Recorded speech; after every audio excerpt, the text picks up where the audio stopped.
Maraming putahe na gawa sa baka ang matitikman dito sa Batangas. Dito rin kasi matatagpuan ang tinaguriang cattle trading capital of the Philippines.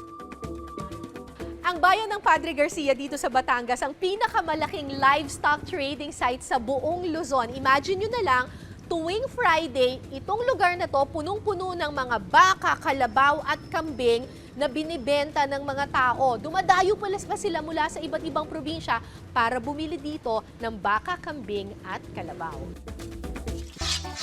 Siyempre, ang tour guide natin sa cattle trading capital of the Philippines, ang pure-blooded Batangueña at sikat na TikToker na si Queenay. Queenay, pakisauli yung hiniram nyong talay sa baka.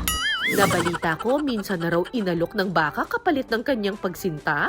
Sabi mo kay inay, paltang kita ng 2 baka. Yon, inay, papayag kayo. Papalit ako sa 2 baka. Ay, iya, sa nag-comment day yan. Ay, are na mga baka. Sabi mo, 2 baka. Tingnan nga natin kung aarayin. Ay, Diyos ko, pag sa daming baka day na eh. O, tara, samahan niyo ako.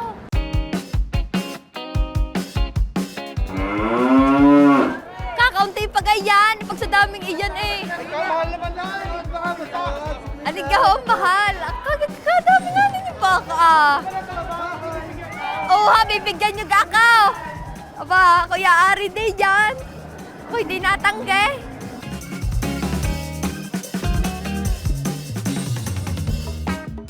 Ay, iyan, tayo ay magtatanong-tanong na din eh kung magkano ba nga ang halaga ng mga bakang aray na nasa sa likod natin. Ano, ay sa mga nagbibigay din sa akin ng baka. Ay, iyan, magkakaalaman ako magkano nga ang mga bakang iyan. Yan din ay tatanungin natin si Kuya. Kuya, ay magkano nga ang halaga ng bakang iyan? Ari, bibigay ko lang ng 55. Sa akin, 55. Wow. Kung ako bibigyan mo yung 55 lang. Wow. Ay, sa iba, magkano mo ibibigay yan? Ay, sa iba, mga 65. Aba nga naman! Ay, baka... Kinakinay. Anak ko ba? Ay, tunay ka naman. Ay, paano nyo gawa malalaman ng depende sa presyo, mga ganyan? Ay, titingnan mo yung laki at saka yung haba at saka sa figura. Ah, gayon. May Wow. mga gayon pala. Titingnan lang. Oo, tsaka yung pipigurahan ba? Ah, gayon pala. May pipigurahan pa. Ikaw ay ayos na sa aming pamilya. Ano? Diyos ko ba? Si Kaya Kuya. pamangkinin na eh. Aligaho din yan ang inyo. Ay, aray. Ano masasabi ninyo, inay? Kulang iyan sa partido natin, malaki ang angkal. Ay, malaki daw ang kanamin. Ay, kulang daw ho yan, ay. Sa Batangas daw kasi nakaugalian na ang engrandeng kasalan. Masusukat daw kung gaano kagarbo ang kasal sa dami ng bakang kinakatay para iluto at ihain sa mga bisita. Yan, tara, dini tayo. Yan. Yan, ako, dinala ko na. Oh, may baka na ako.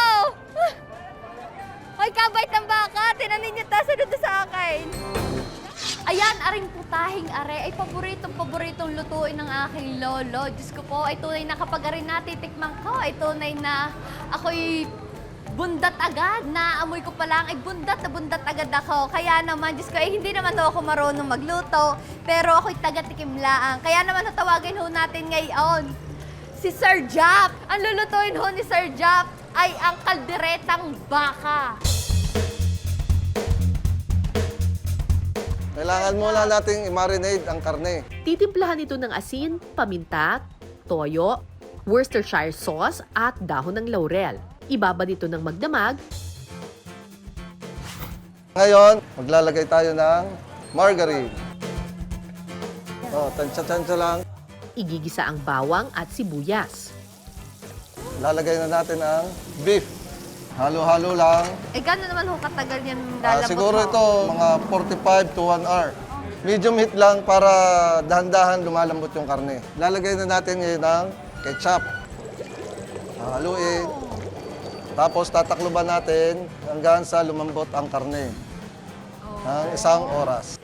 Ito, titingnan natin kung malambot na ang Ay, karne. pakilasa ko yan eh, malambot na ho kuya.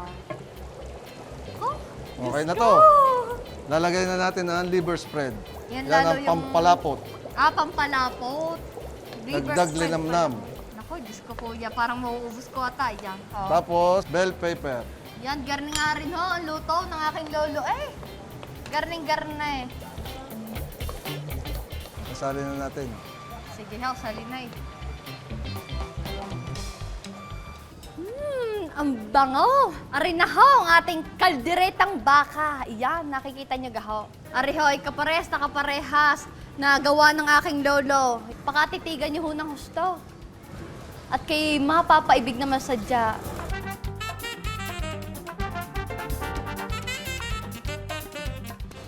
Ay, ang lambot.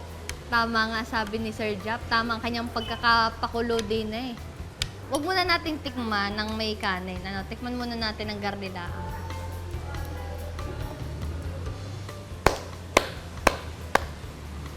Grabe. Kagayang-kagaya nga ho aray na luto ng aking lolo. Kapag ho inyong ginayat ng papagarne, yan, ay malambot ho. Pero syempre pag ginangat-ngat ho natin din sa ating bibig,